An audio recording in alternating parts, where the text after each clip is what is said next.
So here's a question for you. What's worse than anti-Semitism? Let me say this plainly at the outset. Anti-Semitism is real, it's dangerous, and it must be confronted. But the question facing the Jewish people today is not whether anti-Semitism exists. It always has. The real question is whether we're preparing the next generation of Jews to survive it. We all know that since October 7th, anti-Semitism has reached proportions not seen in 85 years, and certainly not in the U.S. So the Jewish community has risen to push back with an array of efforts: marches, task forces, trainings, panels, statements of concern. In fact, I'm attending a conference this next week in Jerusalem with an international cadre of speakers, all focused on the fight against anti-Semitism. And yet, here's the uncomfortable truth. For Jews, fighting anti-Semitism is largely a losing proposition. Yeah, that doesn't mean anti-Semitism isn't real, doesn't mean it isn't dangerous, and it certainly doesn't mean it should be ignored. But what it does mean is this: Jews are not positioned to defeat it. Well, why? Because anti-Semitism isn't primarily a Jewish problem. It's a civilizational problem. It's a moral failure of the societies that produce it.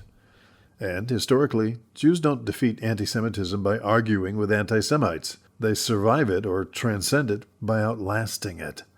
Now here's the paradox. If anti-Semitism is to be confronted publicly and forcefully, it won't be led by Jews.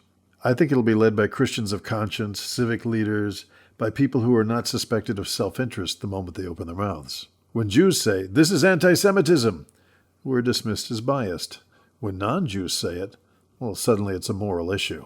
Now, it's not fair, but it's reality. So if fighting anti-Semitism isn't the core Jewish strategy, what is? And it may make some people uncomfortable. I actually hope it does. The real Jewish emergency is not anti-Semitism. It's Jewish continuity. So let's talk numbers, not slogans. According to the Pew Research Center, nearly half of American Jews under 30 say being Jewish just simply isn't very important to them. Intermarriage among non-Orthodox Jews in the U.S. now hovers around 70%. The Jewish birth rate outside the Orthodox and Haredi world is well below replacement level, often closer to European demographic collapse. And here's the one that should stop us cold. Multiple studies by Pew and the Claims Conference show that large numbers of young American Jews lack basic Jewish historical literacy. They struggle with foundational events like the Holocaust, the founding of Israel, and earlier Jewish history, including the Roman destruction of the Second Temple. That's not anti-Semitism, that's historical illiteracy. And illiteracy is fatal to identity. You can't defend what you don't understand. You can't love what you don't know. And you certainly can't transmit what you never received. Now add another layer. Many young Jews today are not rejecting Judaism because they hate it.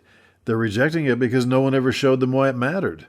No compelling narrative, no serious education, no sense of inheritance, no sense of mission, just vibes, bagels, and vague guilt. That's not identity. That's a social club with trauma. And trauma doesn't build the future. Here's the hard truth that nobody wants to say out loud. A Jew who doesn't know Jewish history, who isn't connected to Jewish community, who doesn't see himself or herself as part of a people stretching across time, that person will not withstand pressure when the campus turns hostile. Not because they're weak, but because they're unarmed. You don't send soldiers into battle without training, and yet we send Jewish students into ideological war zones armed with feelings. You know, that's malpractice. So when we ask, how do we fight anti-Semitism on campus? We're often asking the wrong question. The better question is, why are so many Jewish students so unprepared to be Jewish? Because here's the historical pattern, again and again. When Jews are confident in who they are, anti-Semitism fails to destroy them. When Jews are confused, fragmented, and assimilated, anti-Semitism accelerates the collapse. It's not the cause, it's the accelerant. And this brings me to the uncomfortable but necessary conclusion. If Christians want to fight anti-Semitism publicly, that's really great. We should encourage that, welcome it, support it. But Jews have to focus inward on education, on literacy, on family formation and preservation, on community, on identity that is thick, not thin. Because the future of the Jewish people won't be decided by how many anti-Semitic tweets are condemned. It'll be decided by how many Jews still care enough to marry Jews, raise Jewish children, learn Jewish history, and see themselves as links in a very long chain. That's not retreat, that's strategy. And it's one that Jews have used before successfully. History doesn't ask us to be liked. It asks us to endure. And Jewish endurance begins in the Jewish home and in Jewish education. What do you think?